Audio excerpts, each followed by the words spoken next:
Hello guys, ARY news की जानिब से मैं मोहम्मद हुनैन अमीन। क्रिप्टो करेंसी या बिटकॉइन, उसकी खबरें आजकल मार्केट में बहुत ज़्यादा ट्रेंड कर रही हैं और हों भी क्यों नहीं, क्योंकि इसकी वैल्यू में जो उतार चढ़ाव है आज से पहले किसी और चीज़ या किसी और एसेट या किसी और करेंसी में इतना ख़तरनाक उतार चढ़ाव नहीं देखा गया।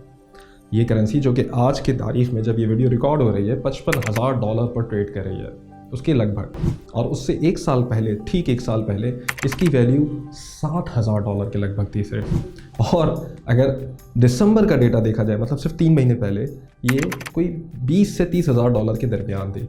तो इतना ख़तरनाक उतार चढ़ाव एक ऐसी करेंसी में जिसको पूरी दुनिया बहुत ही शक की निगाहों से देखती है। बहुत सारे लोग इसको बहुत ही फ़ायदेमंद ट्रेड समझते हैं, बहुत सारे लोग इसको बहुत ही ख़तरनाक ट्रेड समझते हैं। लेकिन ये क्रिप्टो करेंसी है क्या? इसके हवाले से मुझ समेत बहुत सारे लोग ऐसे हैं जो कि इस बारे में कुछ नहीं जानते। ये इतना कॉम्प्लिकेटेड सब्जेक्ट है।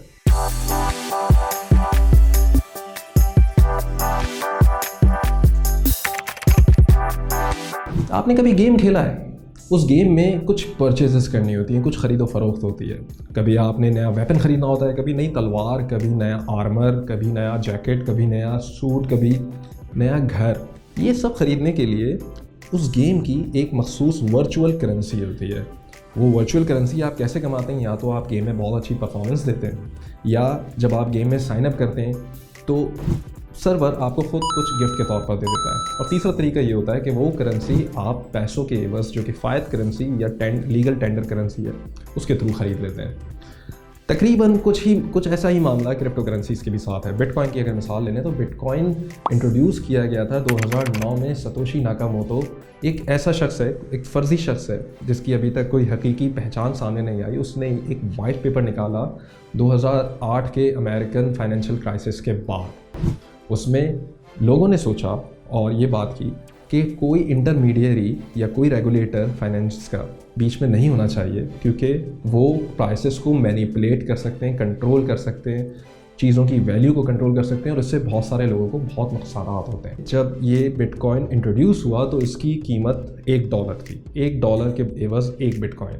लेकिन आज बिटकॉइन को करीब 11 साल से ऊपर हो चुका है और उसकी वैल्यू आज की तारीख़ में $55,000 के करीब है। और आज ही के दिन अमेरिकन फाइनेंशियल एनालिस्ट्स ने ये पेशन गोई की है कि आने वाले कुछ दिनों में, चूँकि इसमें टेस्ला मोटर्स और मास्टर कार्ड्स ने भी कंट्रीब्यूशन देना स्टार्ट कर दिया और इन्वेस्टमेंट स्टार्ट कर दी है, शायद ये $75,000 के लेवल तक पीक कर जाए। क्रिप्टो करेंसी हासिल करने के मेजर 3 तरीके हैं। सबसे पहला तरीका तो ये कि आप क्रिप्टो करेंसी की माइनिंग करें। माइनिंग ऐसा ही है कि भाई ज़मीन के अंदर कोई सिक्के रखे हैं सोने के और आपने वो खोद के निकालने हैं, जैसे कि माइनिंग का असल कॉन्सेप्ट है। लेकिन यहाँ वर्चुअल माइनिंग है। कुछ इसी तरह से आप यूँ समझ लें कि क्रिप्टो करेंसी का लेजर जो होता है, जिसमें इसकी रिकॉर्ड कीपिंग होती है, वो ब्लॉकचेन टेक्नोलॉजी है। ब्लॉकचेन टेक्नोलॉजी एक ऐसा वर्चुअल हैश कॉन्सेप्ट है कि जिसमें तमाम ट्रांजैक्शंस पूरी दुनिया में मौजूद जितने ही बिटकॉइन ट्रेडर्स हैं वो रिकॉर्ड करते हैं अपने पास से, जो इसकी सिक्योरिटी और इसकी वेरिफिकेशन का सबसे अहम ज़रिया है। क्योंकि पूरी दुनिया के पास एक ही डेटा है तो निहायत कम चांस है कि वो डेटा कभी ब्रीच हो या उसकी वायलेशन हो या उसमें चोरी मुमकिन हो। तो इसी तरह जब बिटकॉइन के ट्रेडर्स या बिटकॉइन की ख़रीदो फरोख्त में जब कोई ट्रांजैक्शन होती है तो वो एक ब्लॉक की सूरत में रिकॉर्ड हो जाती है। वो ब्लॉक दर ब्लॉक दर ब्लॉक दर ब्लॉक एक चेन की सूरत इख्तियार करते हैं और उस नए ब्लॉक को एक कोड देना होता है। उस कोड को कहते हैं हैश। अब दुनिया में जितने भी माइनर्स हैं वो कोशिश करते हैं कि वो हैश क्रिएट करें। अगर वो हैश क्रिएट करते हैं तो उनकी लॉटरी लग जाती है, क्योंकि ये हैश क्रिएट करना इतना मुश्किल होता है और जो इसको हासिल कर लेता है उसको इनाम के एवज़ बिटकॉइन मिलता है।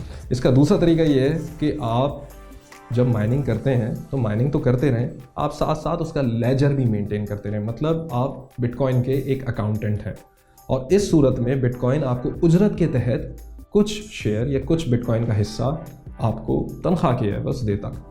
तीसरा तरीका, आप फ़ायद करेंसी या लीगल टेंडर करेंसी से उसको ख़रीद लें और जब आपको लगे कि इसमें वक्त आ गया बेचने का या मुनाफे का, या आपको कुछ ख़रीदो फरोख्त करनी है, तो उसको एक्सचेंज करेंसी के तौर पर इस्तेमाल करें।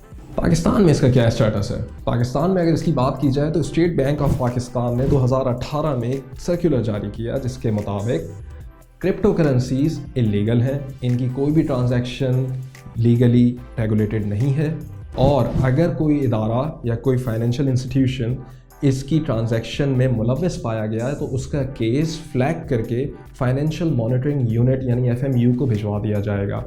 हालांकि इसके हवाले से एक केस हमारी कोर्ट में ज़ेर समाअत है और चूँकि ये सब जुडिस है, इस पर कोई कमेंट करना गैर मुनासिब है, लेकिन ये बात जान लें कि पाकिस्तान स्टेट बैंक का ये किरदार है या ये कहना है कि चूँकि ये करेंसी रेगुलेटेड नहीं है, इसमें ये नहीं पता कि किसने किसको कितने कहाँ और कब और किस हवाले से पैसे दिए हैं, इसकी वजह से ये करेंसी एक शेडी है।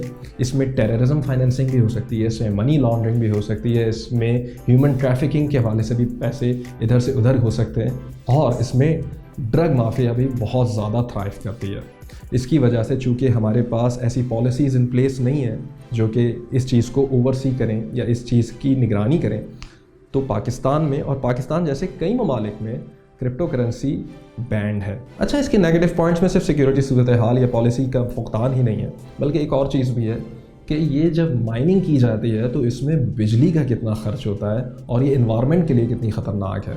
ये कहा जाता है कि पूरी दुनिया में जितनी भी माइनिंग रिग्स हैं या जिनको क्रिप्टो की ज़बान में नोड्स कहा जाता है, वो कंप्यूटर स्टेशन सारे जो कि माइनिंग में मुब्तला हैं, उनकी जो बिजली का खर्च है टोटल कुल मिलाकर वो एप्पल, फेसबुक और इस तरह की बहुत सारी कंपनीज़ का जो मुश्तरका या मजमूई खर्च है बिजली का, उससे भी ज़्यादा है और उससे पूरा का पूरा नॉर्वे मुल्क रोशन किया जा सकता है। क्रिप्टो करेंसी एक बहुत ही कॉम्प्लेक्स और पेचीदा सब्जेक्ट है, इसको एक वीडियो या कुछ लम्हात में कवर करना करीब नामुमकिन है, लेकिन अगर आपके कुछ सवालात हैं या फीडबैक है तो प्लीज़ हमें लिख भेजिए ARY न्यूज़ पर या ARY स्टोरीज़ पर, और इस हवाले से हम आपके लिए मज़ीद वीडियोस बनाएंगे और इस तरह के मज़ीद टॉपिक्स जो कि आपको समझते हैं कि इन पर एक्सप्लेनर्स बनने चाहिए, हमें लिख भेजिए। बहुत बहुत शुक्रिया।